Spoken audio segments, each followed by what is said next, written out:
Welcome to episode 2. The 1985 Topps Tiffany Mark McGwire Team USA card recently sold for $29,000 in PSA 10.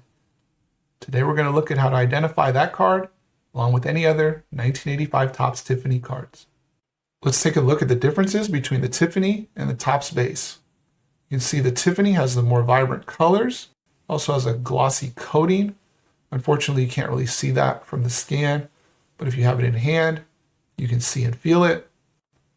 On the back, the 85 Topps, it's that grayish brownish cardboard, but it does have some markings on it, has a letter and a star on the back, as well as printed in the USA that distinguishes it from the 85 Topps Tiffany. Unlike the 1984, Topps Traded has stars on the back that distinguish it from the Topps Traded Tiffany. Topps Traded is also on a white cardstock that is a bit different than the glossy Tiffany cardstock. You really see the color difference with the Tiffany being more of an olive green. But looking for those markings is the best way to tell online. Just be on the lookout for altered images or where they describe the card as a Tiffany but don't show you the back of the card. Having a known, authentic, common card example is always useful as a comparison if you're not sure. Seeing these in hand though, you can see and feel that the Tiffany card is different. So let's take a look at some live 1985 Topps and Topps Tiffany examples. Let's start with the Tiffany. See the gloss on the front. You can feel the gloss. You can see the colors are just more vibrant in general. Backs are also much easier to read. There's no markings on the back though, like we talked about. Kind of an olive green color on the back. Compared to the base cards, not quite as vibrant, has that cardboard feel. In the back, that grayish brownish card back, but we do have the print in the USA. And the star that we talked about earlier. So yeah, now that we've taken a look at the cards themselves, let's take a look at some background, pop, and pricing data. Tiffany sets were produced from 1984 through 1991. The estimated print run here is 5,000 sets in 1985, so they cut back production a little bit compared to 1984. We don't know the print run for the 85 base Topps, but I've seen online estimates of 1 million or more. Really shows the scarcity of Tiffany relative to the base cards. We'll take a look at some pop counts later in the video. But here's a little background on Topps Tiffany. Topps Tiffany and Topps Traded, including Traded Tiffany, were printed at Topps' Ireland facility. They use specialized machinery. The Tiffany cards actually use a specialized glossy chrome coat cardstock rather than the standard gray stock used on the base Topps. These sets were in this blue box labeled Collector's Edition. The Tiffany name was a name given by the hobby, not by Topps. As always, beware of counterfeits and altered online images. Again, this was a hobby dealer factory set pre-order, so there's no packs. Just 5,000 sets produced. Very, very scarce for the era. But yeah, that's a little background. Let's move on to some population and pricing data for cards from this set. First up is the 1985 Topps Team USA Mark McGwire. This card was hot in basically two separate periods in the hobby. First in 1987, when he broke the rookie home run record. Then later in 1998, during the home run chase, where he hit 70 home runs. The gem rate on this card is super low, 0.5% for the base Topps, 1.7% for the Tiffany. This card is one of the most submitted baseball cards of all time.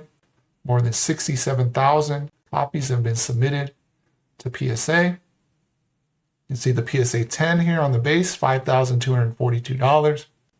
PSA 9 Tiffany, $990.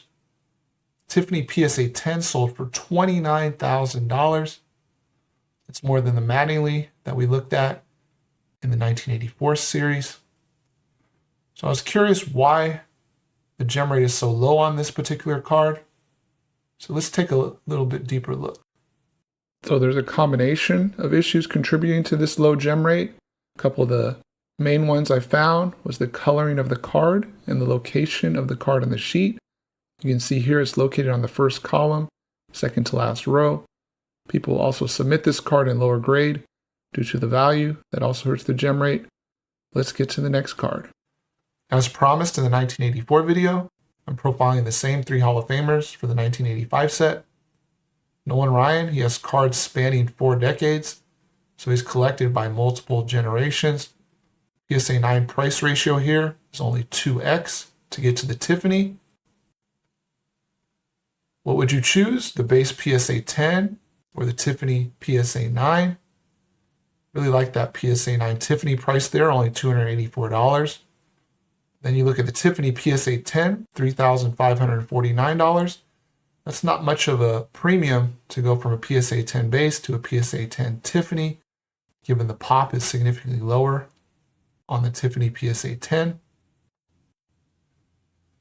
On to Rickey Henderson, one of my favorite players here. See the PSA 9 ratio on this one is 3.8x, with the base PSA 9 only being a $30 card. Which would you choose again? $394 PSA 10 on the base, or the Tiffany PSA 9 for only $115. Again, the Tiffany PSA 10, $2,040.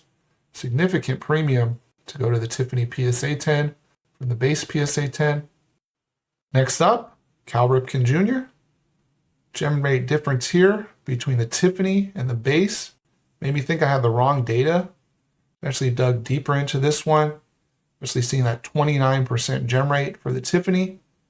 Remember earlier we looked at how the location of the card on the uncut sheet can impact the gem rate? Well, the Ripken is actually in a good location on the sheet.